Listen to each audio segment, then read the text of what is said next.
लिखो question number 10 word problem है। Question number 10 सुनो पहले। कह रहा है कि a manufacturer produces 3 products XYZ which he sells in 2 markets.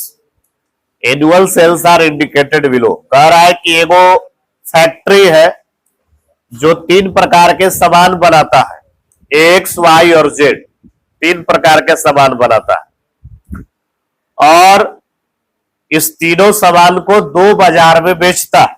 बाजार का नाम है एगो फर्स्ट मार्केट, एगो का नाम है सेकंड मार्केट। बाजार का नाम फर्स्ट और सेकंड है। इस दोनों मार्केट में अपना जो प्रोडक्ट है XYZ ले जाके बेच रहा है। कितना कितना पीस बेच रहा है ये दिया हुआ है।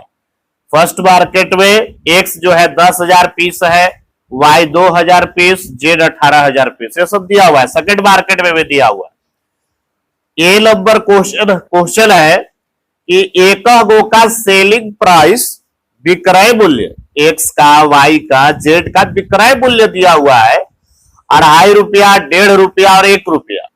तो कह रहा है कि टोटल कितना पैसा जमा हो जाएगा, टोटल विक्रय मूल्य कितना होगा यदि सब सामान बेचा जाए तो कितना होगा, इसको पता कीजिए।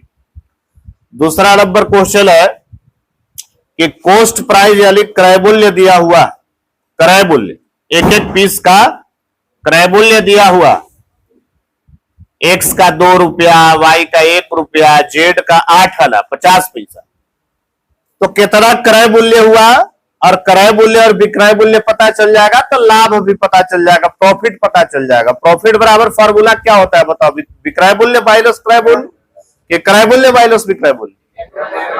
विक्रय मूल्य। अरे 5 रुपया का कलम लिए और 10 रुपया के बेच दी।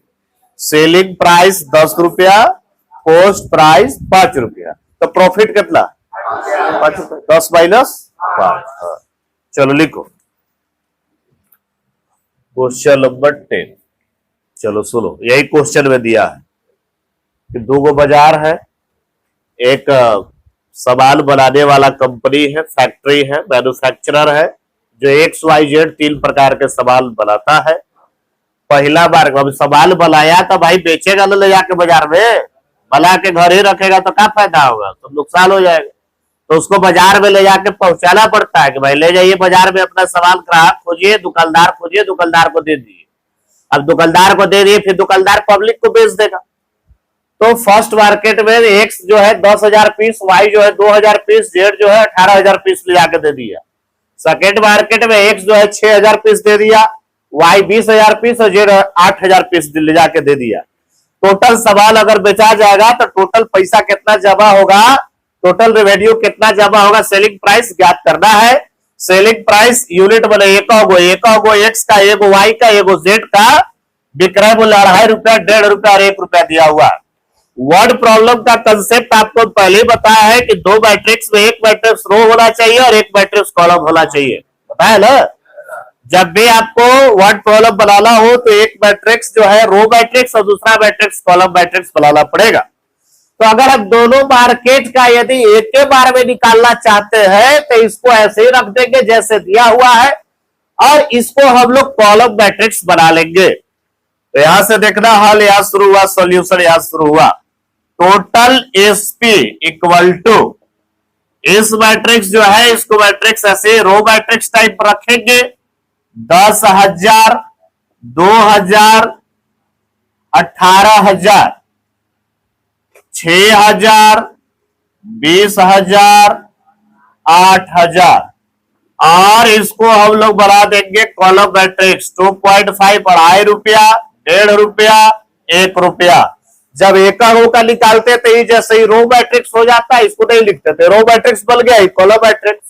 उसी तरह से इसको हटा देते हैं, अब ये रो मैट्रिक्स बन गया, कॉलम मैट्रिक्स बन गया, मतलब इसको रो के मैट्रिक्स जैसा बना है। लेकिन दोनों बाजार का एक के साथ निकालना है तो एक के साथ रख दिए, नहीं तो एक को निकालना रहेगा तो देखो रो मैट्रिक्स है वो कॉलम मैट्रिक्स है, फिर सेकंड मार्केट में रो मैट्रिक्स है वो कॉलम मैट्रिक्स है कि नहीं है। चलिए अब गुना तुम लोग को आता है, मैट्रिक्स का गुना आता है सबको। चलिए तो गुना करेंगे, पहला रो इसको ले जाएंगे इसके साथ, पहला को पहला के साथ, दूसरा को दूसरा के साथ, तीसरा को 10,000 गुना अढ़ाई, बताओ कितना होगा? 25,000 हो जाएगा, होगा? अरे 10 दूना 20,000 और 10 का आधा 5, 20 और 5 25,000 प्लस 2,000 गुना डेढ़, डेढ़ दूना कितना? 3,000। अरे 2,000 गुना 1 2,000 और 2,000 का आधा हो गया 1,000, तो जोड़ देंगे तो नहीं 3,000 होगा? 400 डेढ़ दूना 3 होता है, मालूम है ना? चलिए 18,000 गुना 1 जी 18,000। पहला बाजार का तो हो गया, दूसरा बाजार स्टार्ट कर रहे हैं। पहला को पहला से 6,000 गुना अढ़ाई, बताओ 6 दूना 12 और 6 का आधा 3, 12 3 15,000 हो जाएगा। प्लस देहाती विधि लगाना है 20,000 गुना डेढ़, बताओ 30,000 हो जाएगा। प्लस 8,000 गुना 1 तो 8,000 हो जाएगा।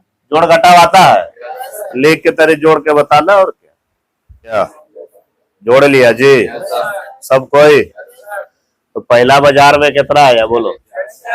है 46,000। 25 3 28 सब 18 हो जाएगा 46,000। चलिए दूसरा बाजार में बोलो 53,000। बढ़िया जोड़ा ना। चलिए तो पहला बाजार का सब सामान बेचा गया, तब विक्रय मूल्य हो गया 46,000। दूसरा बाजार का सब बेचा गया बल तो हो गया 53,000। अब आगे क्वेश्चन कर रहा है, क्वेश्चन नंबर बी कि एक गो का पोस्ट प्राइस यानी क्रय मूल्य 2 रुपया एक्स का, वाई का 1 रुपया और जेड का 8 आना, बने 50 पैसा, बने 0.5 रुपया। तो फाइंड प्रॉफिट। सबसे पहले क्रय मूल्य ज्ञात करेंगे कि बनाने में इतना सामान को कितना रुपया लगा, बेचने के बाद कितना जमा हुआ ये हमको पहले मालूम चल चुका है। बनाने के बाद बनाने में कितना पैसा खर्चा हुआ वो हम लोग ज्ञात करेंगे। तो यही सवाल है। और एक पोस्ट प्राइस है, उसको रो मैट्रिक्स, इसको कॉलम मैट्रिक्स। यही जो अढ़ाई डेढ़ और 1 है, इसको हटा करके इसके जगह 2 1 और 0.5 रख के गुना करेंगे, पता चल जाएगा कि कितना क्रय मूल्य हुआ।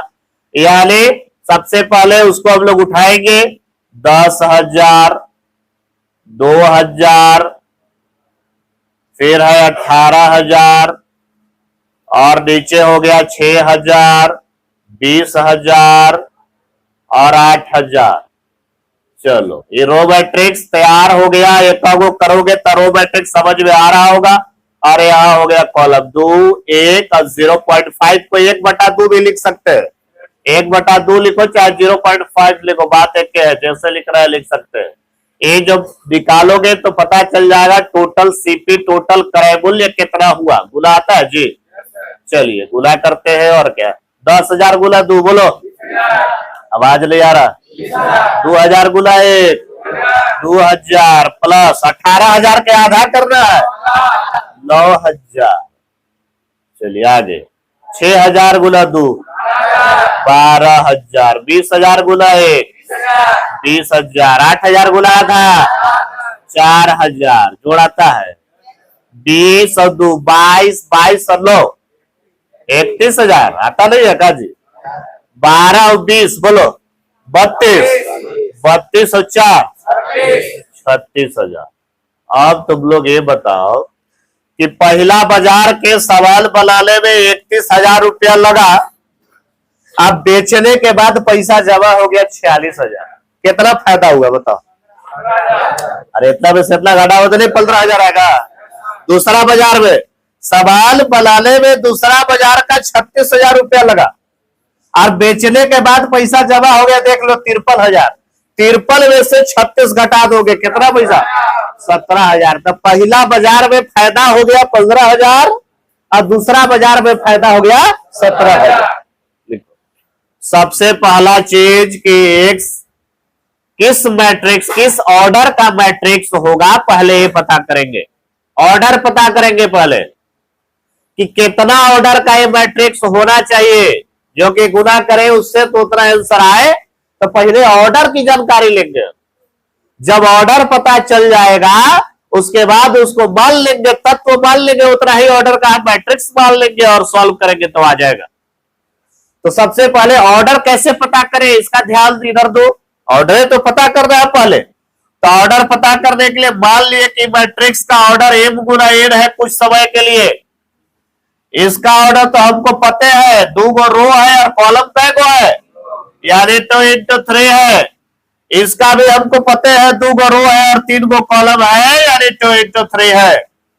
आपको बताया गया है कि दो मैट्रिक्स का गुना तभी संभव है जब बीच वाला का हो जाए, तो गुना होके ही ना आंसर यहां तक आया, यानी बीच वाला बराबर होना चाहिए। तो n बराबर 2 हमको यहां से एक जानकारी प्राप्त हो गया, निकल गया, n बराबर हमको 2 पता चल गया। अब गुना होने से पहले आंसर का ऑर्डर हमको पता चल जाता है, शुरू और लास्ट वाला पता चलता है ना, यानी आंसर का ऑर्डर जो होगा m गुना कितना हो जाएगा, और आंसर का ऑर्डर हमारा दिया हुआ भी है 2 गुना 3। अब बताओ कि m के जगह पर क्या रख दे कि इसके बराबर हो जाए, क्या रखे, 2 रख दे, यानी m बराबर क्या हमको मिल गया, तो m बराबर भी हमको पता चल गया, l बराबर भी हमको पता चल गया, यानी x का जो ऑर्डर था, ऑर्डर ऑफ x बराबर हम m गुना जो n माने थे, m का भी मान 2 निकल गया और l का भी मान कितना निकल गया, यानी ऑर्डर हमको पता चल गया 2 into 2। फिर से एक बार सुन लो, इसका हम माने लेट किए, माना की ऑर्डर जो है m गुना n है, इसका ऑर्डर तो हमको पता है 2 into 3 और इसका भी पता है 2 into 3। बीच वाला बराबर रहेगा तभी गुना संभव है। भाई गुना होने के बाद ना आंसर निकला जी, जब गुना संभव नहीं रहता तो आंसर लिखा पाता, सोचो जब गुना नहीं होता तो आंसर लिखा था, तो आंसर जब लिखा हुआ है इसका अर्थ है कि गुना होना चाहिए, गुना हमको करवाना है, तो जब गुना करवाना है तो बीच वाला बराबर होना पड़ेगा, तो एल बराबर हमको यहां से जानकारी मिला कि एल बराबर 2 होना पड़ेगा। अब गुना का आंसर जो होगा उसका ऑर्डर शुरू और लास्ट वाला होता है, तो शुरू और लास्ट वाला m गुना 3। अब आंसर का ऑर्डर हमको यहाँ पता है 2 into 3। अब दोनों ये भी आंसर का ऑर्डर दे रहा है और ये आंसर खुदे है, तो इसका ऑर्डर दिया हुआ है, तो भाई एम के जगह हम कहा रख दे कि दोनों बराबर हो जाते, एम के जगह पर दुएला रखना पड़ेगा, तब मतलब 2 गुना 3 ही हो पाएगा, 2 गुना 3 यहाँ है।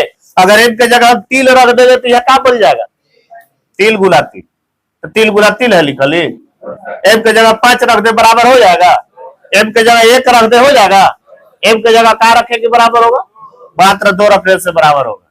यानी ऑर्डर जो हम माने थे m गुना l, m का भी वैल्यू 2 निकल गया और n का भी वैल्यू 2 निकल गया, यानी x का ऑर्डर बताओ कितना निकल गया, आवाज नहीं आ रहा है, कितना निकल गया, 2 into 2। अब हम 2 into 2 का एगो मैट्रिक्स मान लेंगे, एबीसीडी में मान लेंगे, या रख के गुना करेंगे, आंसर इतना आएगा, बुझा रहा है, लिखो यहाँ तक। चलो इधर देखो गुना, पहला को पहला से, दूसरा को दूसरा से ना गुना करेंगे।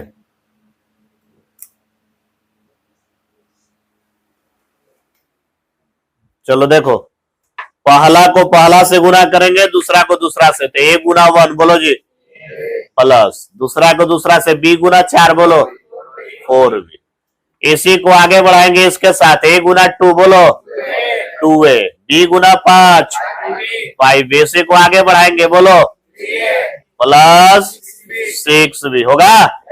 चलो अब इसका बारी आ गया, c गुना 1 प्लस 4d, इसमें करो बोलो प्लस, अब इसमें करो प्लस 6d इक्वल टू -7 -8 -9, 2 4 6।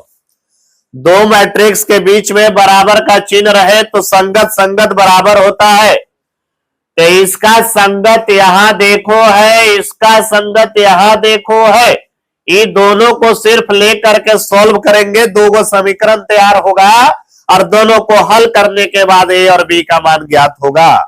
फिर इसको संगत लेंगे ई, इसका संगत लेंगे ई और दोनों को हल करेंगे, फिर 2 गो समीकरण तैयार होगा, दोनों को सॉल्व करेंगे तो सी और डी ज्ञात होगा। चलिए a प्लस 4b बराबर क्या दिया हुआ है, -7 समीकरण 1, 2a प्लस 5b बराबर क्या दिया हुआ है, -8 समीकरण 2। बराबर करना चाहते हैं तो ये में इन 2 से गुना कर देंगे, 2 से जब गुना होगा तो बन जाएगा क्या, देखो इधर 2a प्लस 2 चौके 8b, 2 सत्ते -14, नीचे वाला उतारना है। 2a + 5b बराबर -8, साइन चेंज करेंगे, माइनस यहाँ भी माइनस, यहाँ क्या हो जाएगा, 2a से 2a कट गया, बच गया 8b में से 5b घट गया, 3b बराबर -14 + 8, बोलो -6, 3 से काट दिए, b बराबर आ गया कितना, b का मान समीकरण 1 में रखने पर तो आ जाएगा a + 4b बराबर -7, a + 4 गुना b का मान कितना, -2, a प्लस माइनस -4 दूना 8 हो जाएगा, उधर जाके +8 हो जाएगा, +8 -7, बोलो जी 1 आ गया, तो a का वैल्यू कितना निकल गया, 1 निकल गया। लिखो तीसरा समीकरण में 2 से गुना करने पर, तो 2 से करोगे तो हो जाएगा 2c, 2 चौके 8d, 2 दूना 4, इसको तो उतारना है, इसमें गुना उला करने की जरूरत नहीं, साइन चेंज करेंगे, 2c से 2c कट जाएगा, 8d में से 5d घट जाएगा, 3d, 4 में से 4 गया 0, d बराबर 0/3 यानी आ गया 0, d का मान तीसरा में रखने पर c + 4d बराबर है 2, तीसरा समीकरण, d का मान हम लोग 0 रखेंगे तो 4 गुना 0 0 हो जाएगा, बराबर 2, मैंने c बराबर निकल गया 2। अब एक सब लोग क्या माने थे, अभी तक लिखा हुआ है हमारा, क्या माने थे, यह देखो ABCD माना हुआ है ना, जब x बराबर ABCD माना हुआ था और ABCD का हम बात जब ज्ञात कर लिए तो बैठा देंगे, देयरफॉर x बराबर, a का मान कितना निकला है जी बताओ, 1, b का मान कितना निकला है, c का मान कितना निकला है, 2, d का मान, ये तुम्हारा आंसर हो गया।